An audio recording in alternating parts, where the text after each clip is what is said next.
Marilah kita mengucap syukur kepada Tuhan oleh karena masih diberikan kesempatan untuk menikmati kehidupan dalam keadaan sehat dan baik. Ada kabar sukacita, beberapa saudara kita yang kita kenal dan dekat telah mengalami kesembuhan.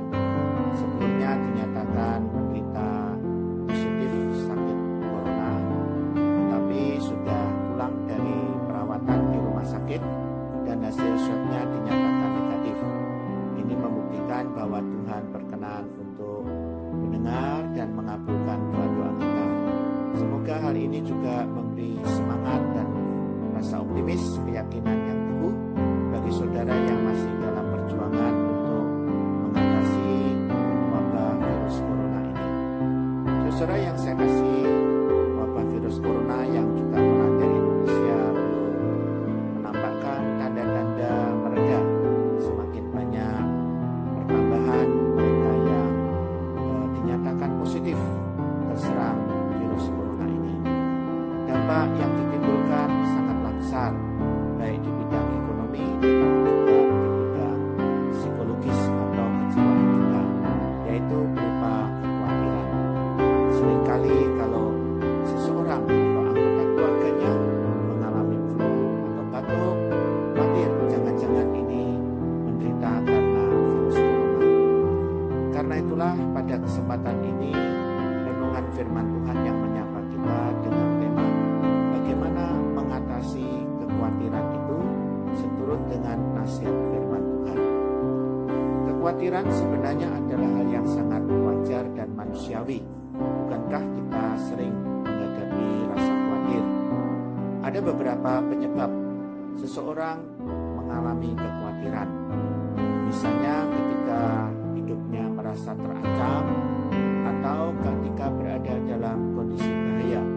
Maka kekhawatiran itu sebagai reaksi untuk menghindari bahaya ataupun ancaman itu. Demikian juga penyebab yang kedua karena kondisi kesulitan ekonomi, karena masalah ketidakmampuan dalam bidang finansial. Ini antara lain diutarakan orang khawatir tentang apa yang dimakan, apa yang dipakai, apa yang diminum, dan bagaimana juga tentang tempat tinggalnya. Yang saat ini juga cukup banyak orang yang hidup dalam kesulitan seperti itu. Penyebab ketiga dari kekhawatiran adalah berbagai masalah dan pergumulan yang cukup berat ataupun masalah yang cukup lama. Apakah itu terkait dengan sakit penyakit, khawatir kalau tidak sembuh, atau permusuhan dan kebencian dalam hubungan antar sesama. Penyebab yang berikutnya tentang kekhawatiran itu adalah karena ketidaktahuan dan ketidakpastian tentang hari esok. Ini antara lain diutarakan dalam firman Kristus pada Matius 6 ayat 34. Sebab itu janganlah kamu khawatir akan hari besok, karena hari besok mempunyai kesusahannya sendiri. Dan ada juga penyebab kekhawatiran yang kelima karena faktor yang positif, yaitu karena kasih sayang. Contohnya orang tua yang menyayangi anak-anaknya. Ketika anaknya masih kecil, bermain api atau memanjat dinding yang tinggi, orang tua yang sayang ini khawatir kalau anaknya celaka. Maka anaknya dicegah untuk tidak bermain api ataupun memanjat dinding yang tinggi. Saudara yang saya kasih, kekhawatiran dalam porsi yang wajar itu memang relatif bermanfaat bagi kita. Tetapi apabila berlarut-larut terlalu lama atau kekhawatiran itu berkembang menjadi kepanikan, menjadi stres, menjadi depresi, ya ini dapat mengganggu akan kesehatan hidup kita, membuat kita kehilangan rasa ketenangan dan kedamaian dalam hidup ini. Oleh karena itulah kekhawatiran yang ada tidak boleh dibiarkan, tetapi bagaimana kita berusaha untuk mengatasinya. Berikut firman Tuhan yang merupakan nasihat bagi kita agar dapat mengatasi rasa kekhawatiran tersebut. Yang pertama adalah mempercayai Tuhan. Mempercayai Tuhan juga mempercayai pemeliharaan Tuhan serta mempercayai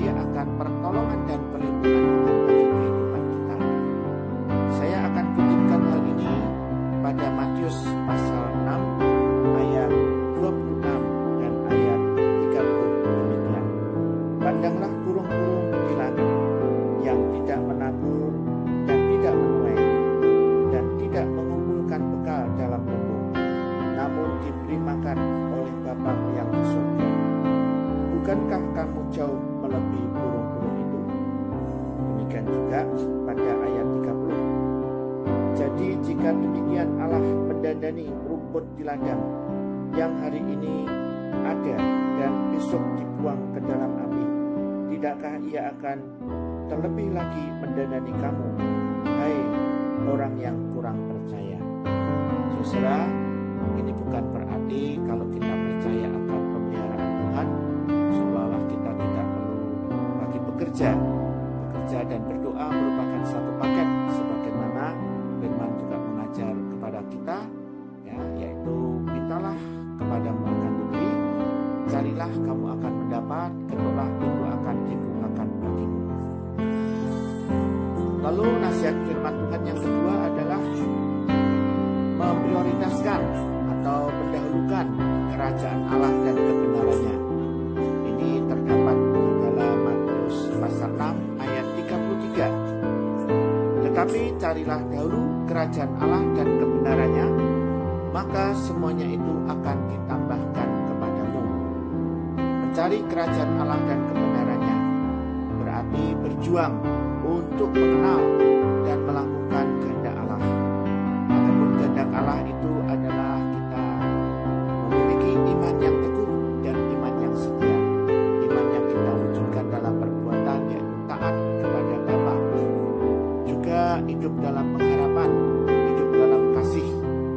Sebagaimana 1 Korintus 13 ayat 13. Jadi tinggal ketiga hal ini, yaitu iman, pengharapan, dan kasih.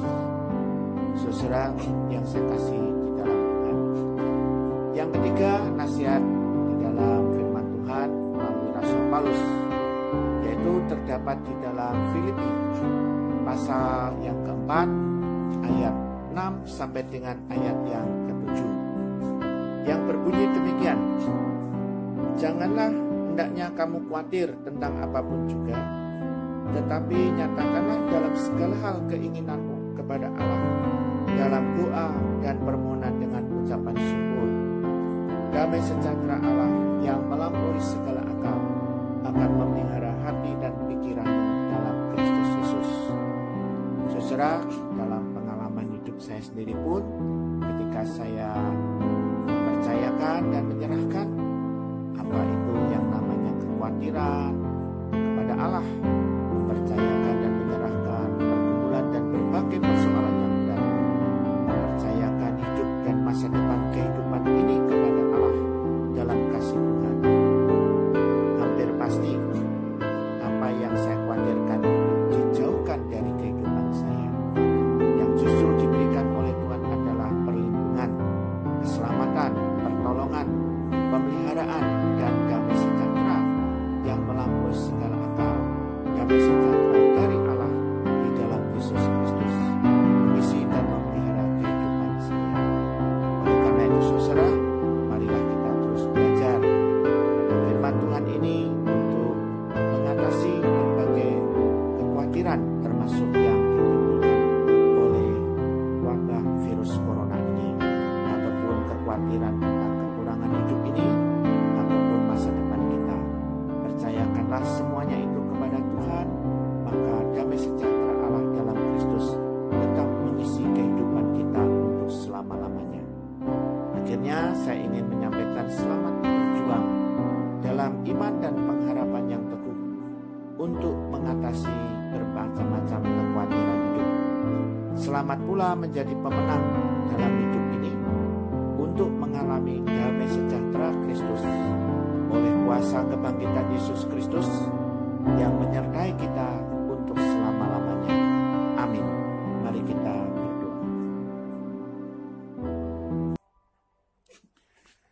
Tuhan, terima kasih atas kehidupan yang Tuhan masih anugerahkan, dan Tuhan lengkapi dengan kesehatan, pengharapan, dan iman yang teguh kepadamu, bahwa wabah virus corona ini tidak akan dapat menghanyutkan dan melanda kehidupan umat-Mu. Tetapi Tuhan akan menyelamatkan kami, Tuhan akan memulihkan keadaan ini seturut dengan waktu dan kehendak Tuhan. Kami berterima kasih juga atas saudara-saudara kami yang sudah Tuhan sembuhkan dari kondisi sakit virus corona. Mereka sudah pulih dan sembuh dan kembali bersama dengan keluarganya. Tetaplah Tuhan menyertai dan menopang saudara kami yang masih dalam masa isolasi, dalam kondisi PDP ataupun ODP, supaya mereka tetap optimis dan bersemangat, dan Tuhan berikan hikmat untuk melakukan terapi proses penyembuhan diri. Tuhan berkati pemerintah dalam perjuangannya bersama dengan seluruh elemen bangsa, supaya Tuhan berikan hikmat dan pertolongan virus corona ini dapat teratasi dalam waktu yang tidak terlalu lama. Berikan kepada rakyat Indonesia kesadaran dan kepekaan untuk menjaga diri agar mereka melakukan kebijaksanaan dan seruan dari pemerintah melakukan social distancing ataupun physical distancing dan menjaga untuk tidak mudik terlebih dahulu supaya tidak menularkan virus corona itu kepada keluarga di daerah. Tuhan kiranya terus memberkati akan ibadah yang dilakukan umat-Mu, sekalipun untuk sementara ini tidak berada di tempat biasanya dalam persekutuan ibadah bersama umat Tuhan. Namun di rumah masing-masing melalui sarana online, tetaplah kiranya Roh Kudus hadir bersama kami, sehingga kami tetap merasakan perjumpaan yang indah dan membahagiakan bersama dengan Tuhan. Dalam Kristus Tuhan kami berdoa dan bersyukur, dan mempercayakan seluruh hidup kami, masa depan kami, ke dalam penyelenggaraan kasih setia Allah di dalam Yesus Kristus. Haleluya. Amin. Selamat malam, sampai bertemu kembali. Tuhan memberkati. Amin.